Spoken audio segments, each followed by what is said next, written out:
Bonjour à tous. Dans cette partie, on va voir un petit peu la notion de dérivation.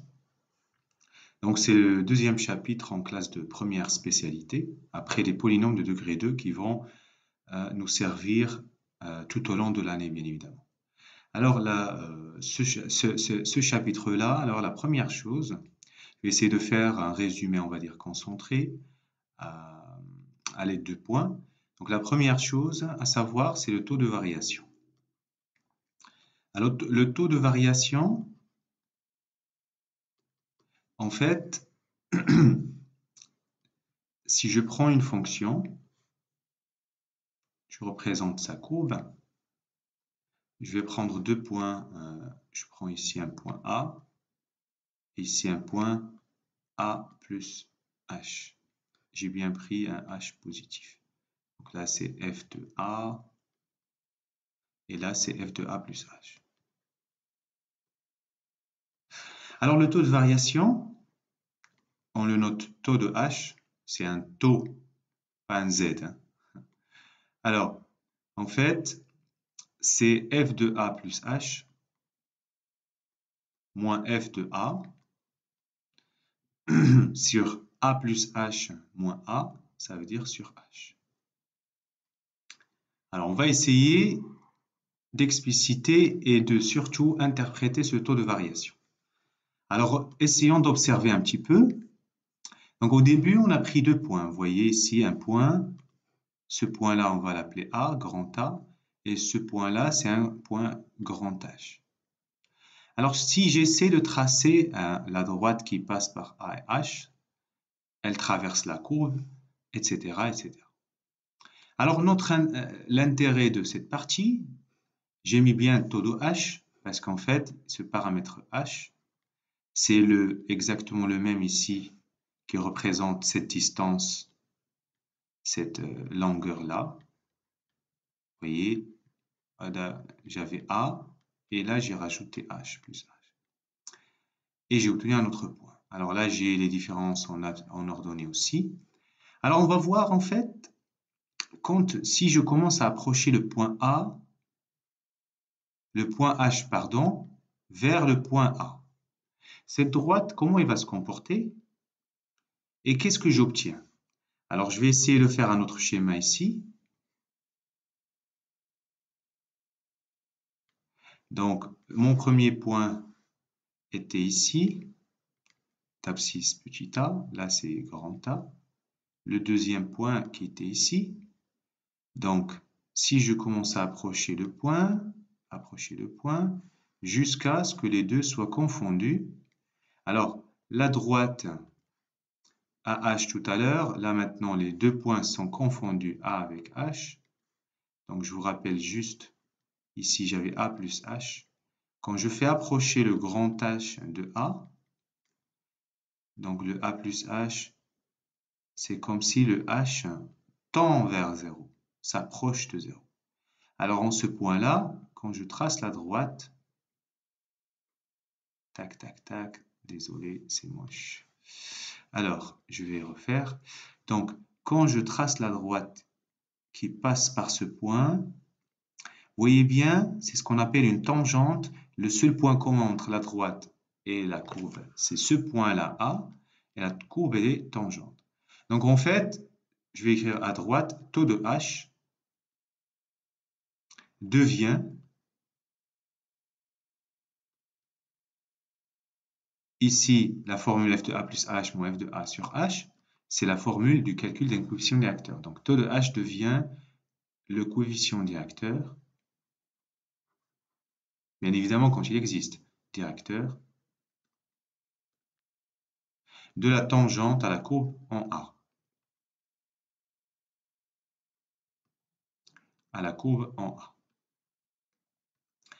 Alors, vous allez voir pourquoi j'ai insisté sur cette partie. Donc, il y a une nouvelle notion. Donc là, on a le taux de variation. Donc, on va dire que la notion de nombre dérivé. Si, quand h s'approche de 0,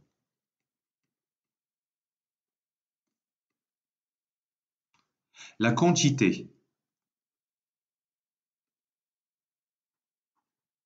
qui est taux de h existe, ça veut dire on trouve un nombre, alors on note f' de 1. Alors, le nombre dérivé, le nombre dérivé.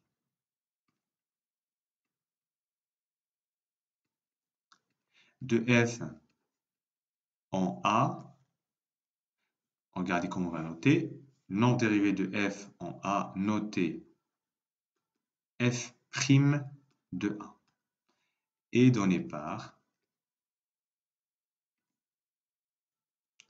alors regardez, nouvelle notation, lim, c'est limite quand h tend vers 0, quand h s'approche de 0, de f de a plus h moins f de a sur h. Donc cette quantité, c'est exactement le nombre dérivé de f en a. Voilà. Et dans ce cas-là, et dans ce cas-là, et dans ce cas, on dit que f est dérivable en x égale a. Alors, maintenant, sortons de l'abstrait, cas pratique, exemple. Je vais prendre f de x égale x au carré, et je prends a égale 1. Montrer que f est dérivable en a et donner f' de a, le nombre dérivé. En effet, regardez, je calcule le taux de variation, taux de h, f de a plus h, le a c'est 1, c'est exactement ce qui est là. Hein. Donc f de 1 plus h moins f de 1 sur h. Donc je remplace. Je remplace où? Dans la formule de f de x. F de x, c'est la formule, c'est donné par x au carré. Donc je remplace 1 plus x par 1 plus h. Donc ça fait 1 plus h le tout au carré. Alors ici, j'ai fait une erreur, c'est pas plus, c'est moins. Voilà. Donc, moins f de 1, c'est moins 1 au carré sur h. Je développe, ça fait 1 plus 2h plus h au carré, moins 1 sur h. Donc, je simplifie 1 avec 1. Donc, j'obtiens au final 2h plus h au carré sur h. Alors, encore une fois, je peux simplifier. Regardez, je sépare les deux parties. Pourquoi je fais tout ça? C'est en fait, j'essaie de simplifier h au maximum. Donc ici, h avec h, il reste 2. Et là, j'avais h au carré avec h, il reste h. Donc taux de h, c'est ça. Qu'est-ce qu'on a vu juste un instant? Il faut faire après la limite de ce taux de variation. Et s'il existe, c'est un nombre, c'est le nombre dérivé. Donc on va faire la limite. Regardez. Limite quand h tend vers 0 de taux de h. C'est la limite de cette quantité.